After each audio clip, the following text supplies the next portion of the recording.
ಚಿಕ್ಕಬಳ್ಳಾಪುರದ ಗಂಗಮ್ಮಗುಡಿ ರಸ್ತೆ ಹಾಗೂ ಬಜಾರ್ ರಸ್ತೆ ಈಗ ಅಗಲೀಕರಣ ಆಗುವಂತಹ ಕಾರ್ಯ ಚುರುಕುಗೊಂಡಿದೆ. ಅಂದರೆ ಮಾರ್ಕಿಂಗ್ ಕಾರ್ಯ ಈಗ ನಡೀತಿದೆ. ಇದ್ರ ಬಗ್ಗೆ ನಮಗೆ ಹೆಚ್ಚಿನ ಮಾಹಿತಿ ನೀಡಲು ಚಿಕ್ಕಬಳ್ಳಾಪುರದ ಪೌರಾಯುಕ್ತರಾದಂತಹ ಮನ್ಸೂರ್ ಅಲಿಖಾನ್ ಸರ್ ನಮ್ಮ ಜೊತೆ ಇದ್ದಾರೆ. ಅವರಿಂದ ಹೆಚ್ಚಿನ ಮಾಹಿತಿಯನ್ನು ಪಡ್ಕೊಳ್ಳೋಣ ಬನ್ನಿ. ಸರ್ ನಮಸ್ತೆ. ಸರ್ ನಮಸ್ತೆ. ಸರ್, ಈಗ ಬಹುದಿನಗಳಿಂದ ಸುಮಾರು ಸಲ ನೋಟಿಸನ್ನು ಕೂಡ ಇಶ್ಯೂ ಮಾಡಿದ್ರಿ ಮುಂಚೆ ಇರೋರು. ಈಗ ಒಂದು ಮಾರ್ಕಿಂಗ್ ಕಾರ್ಯ ಕೂಡ ನಡೀತಿದೆ. ಏನಿದೆ ಸರ್ ಮಾಹಿತಿ, ಮತ್ತು ಎಷ್ಟೆಷ್ಟು ಮೀಟ್ರ್ ನೀವು ಮಾರ್ಕ್ ಮಾಡ್ತೀರಾ ಏನು? ಸರ್, ಈ ಹಿಂದೆ ಸಾಕಷ್ಟು 2-3 ನೋಟಿಸ್ ಕೊಟ್ಟಿದ್ದಾರೆ. ಬಟ್ ನಾನು ಬಂದ ಮೇಲೆ ಯಾವುದೇ ನೋಟಿಸ್ ಕೊಟ್ಟಿಲ್ಲ. ನಾವು ನೋಟಿಸ್ ಕೊಡೋಕ್ಕಿಂತ ಮುಂಚೆ ಮಾರ್ಕಿಂಗ್ ಆಗಬೇಕಾಗುತ್ತೆ. ರೋಡ್ ಸೆಂಟ್ರಿಂದ ಎಷ್ಟು ಪ್ರಾಪರ್ಟಿ ಎಷ್ಟು ಮೀಟ್ರ್ ಇದೆ, ಎಂಟ್ರೆನ್ಸಲ್ಲಿ 60 ಫೀಟ್ ಇದೆ, ಸುಮಾರು 18 ಮೀಟ್ರ್ ಇದೆ.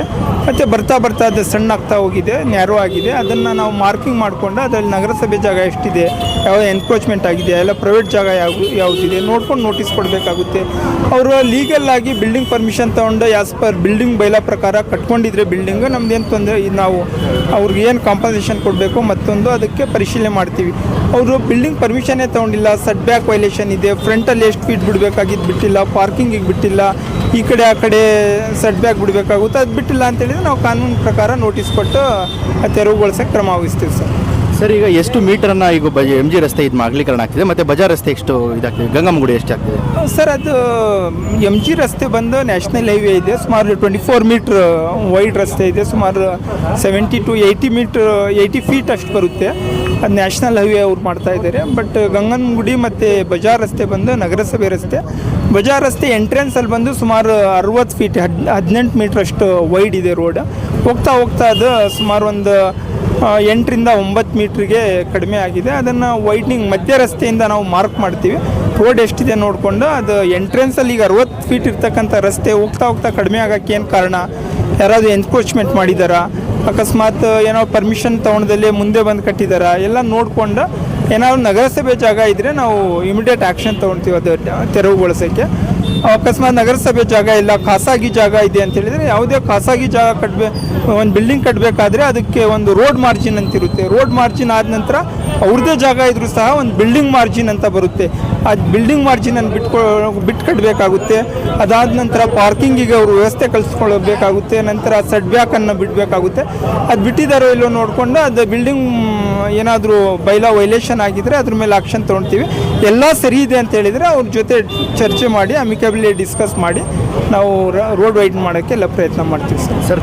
ಸಾಮಾನ್ಯವಾಗಿ ಒಂದು ಅಗಲೀಕರಣ ಆಗಬೇಕು ರಸ್ತೆ ಅಂದರೆ ಜನಪ್ರತಿನಿಧಿಗಳ ಒಂದು ತಡೆ ಇರುತ್ತೆ, ಮತ್ತು ವೋಟ್ ಬ್ಯಾಂಕ್ ಆಗಿ ಈ ರೀತಿ ತಡೆ ಮಾಡ್ತಿರ್ತಾರೆ. ಶಾಸಕರ ಸಹಕಾರ ಸ್ಥಳೀಯವಾಗಿ ಯಾವ ರೀತಿ ಇದೆ ಸರ್? ಖಂಡಿತ.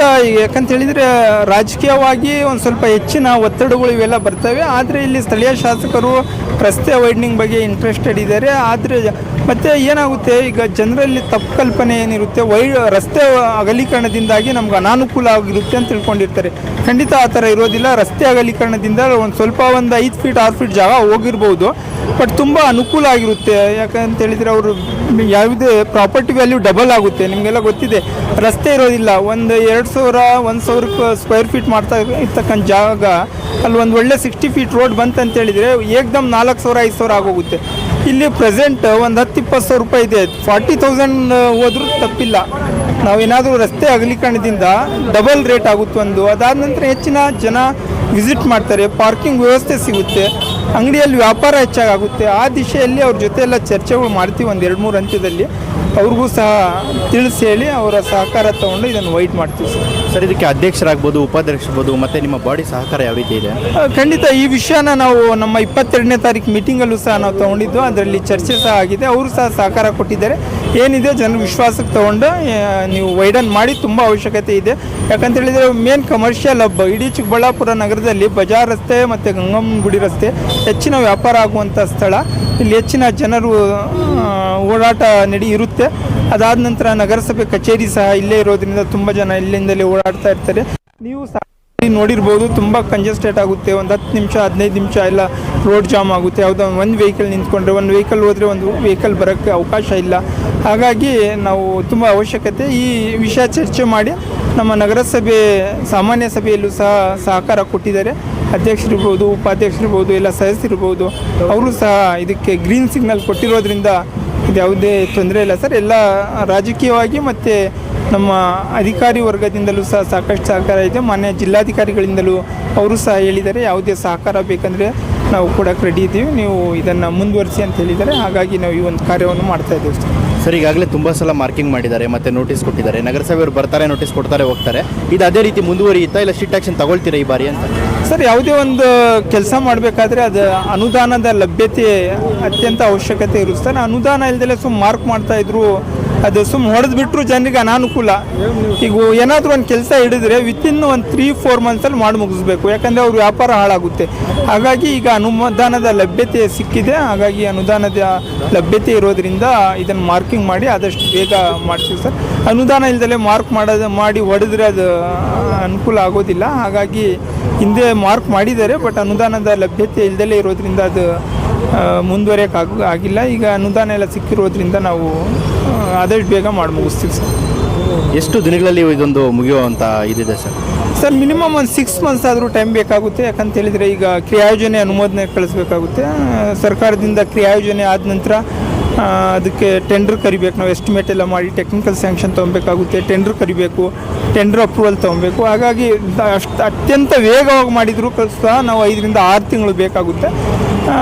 ಸ್ವಲ್ಪ ವಿಳಂಬ ಆದರೆ ಇನ್ನೊಂದು 2-3 ಮಂತ್ಸ್ ಹೆಚ್ಚುವರಿ ಬೇಕಾಗ್ಬೋದು. ನಾವೇನು ಮಾಡ್ತೀವಿ ಅಂತ ಹೇಳಿದರೆ ಒಂದೇ ಸರಿ ಟೆಂಡ್ರ್ ಮಾಡ್ತೀವಿ, ಬಟ್ ಒಂದೇ ಸರಿ ಎಲ್ಲದನ್ನು ಹೊಡೆದು ಮಾಡೋದಿಲ್ಲ. ಹಂತವಾಗಿ ಸ್ಟ್ರೆಚ್ ತೊಗೊಂಡು ಒಂದು 25 ಮೀಟ್ರ್ 30 ಮೀಟ್ರ್ ಸ್ಟ್ರೆಚ್ಗೆ ಅದನ್ನು ಡೆವಲಪ್ ಮಾಡಿ ನಂತರ ಅದನ್ನು ಓಪನ್ ಮಾಡಿ ಮುಂದುವರಿಸ್ತೀವಿ. ಯಾಕಂದರೆ ಅವ್ರಿಗೂ ವ್ಯಾಪಾರಿಗಳಿಗೂ ತೊಂದರೆ ಆಗೋದಿಲ್ಲ, ನಮಗೂ ತೊಂದರೆ ಆಗೋಲ್ಲ, ಟ್ರಾಫಿಕ್ಗೂ ತೊಂದರೆ ಆಗೋದಿಲ್ಲ. ಹಾಗಾಗಿ ಒಂದೇ ಸರಿ ಎಲ್ಲ ರೋಡ್ ಹೊಡೆದು ಮಾಡಿದರೆ 6 ತಿಂಗಳಾಗ್ಬಿಟ್ರೆ ಅವ್ರ ಬಿಸ್ನೆಸ್ ಲಾಸ್ ಆಗುತ್ತೆ. ಆಗ ಒಂದು 15 ದಿನ ಗ್ಯಾಪಲ್ಲಿ ಒಂದು 25-30 ಮೀಟ್ರ್ ಈ ಹಂತದಲ್ಲಿ ಡೆವಲಪ್ ಮಾಡ್ತೀವಿ ಸರ್. ಸರ್, ಧನ್ಯವಾದ. ನೋಡಿದ್ರಲ್ಲ ವೀಕ್ಷಕರೇ, ಇಷ್ಟೊತ್ತು ಮನ್ಸೂರ್ ಅಲಿಖಾನ್ ಪೌರಾಯುಕ್ತರು ಮಾತಾಡಿದ್ರು. ಆದಷ್ಟು ಬೇಗನೆ ಒಂದು 5-6 ತಿಂಗಳಲ್ಲಿ ಈ ಕಾಮಗಾರಿಯನ್ನು ಮುಗಿಸ್ತೀವಿ, ಬಿಡೋದಿಲ್ಲ. ಮತ್ತು ಶಾಸಕರ ಸಹಕಾರ ಕೂಡ ಇದಕ್ಕೆ ಬಹಳ ಒಂದು ಉತ್ತಮವಾಗಿದೆ. ಹಾಗೆಯೇ ಅಧ್ಯಕ್ಷರು, ಉಪಾಧ್ಯಕ್ಷರು ಆದಿಯಾಗಿ ಎಲ್ಲರ ಸಹಕಾರ ಕೂಡ ಇದೆ ಅಂತ ಹೇಳಿದ್ದಾರೆ.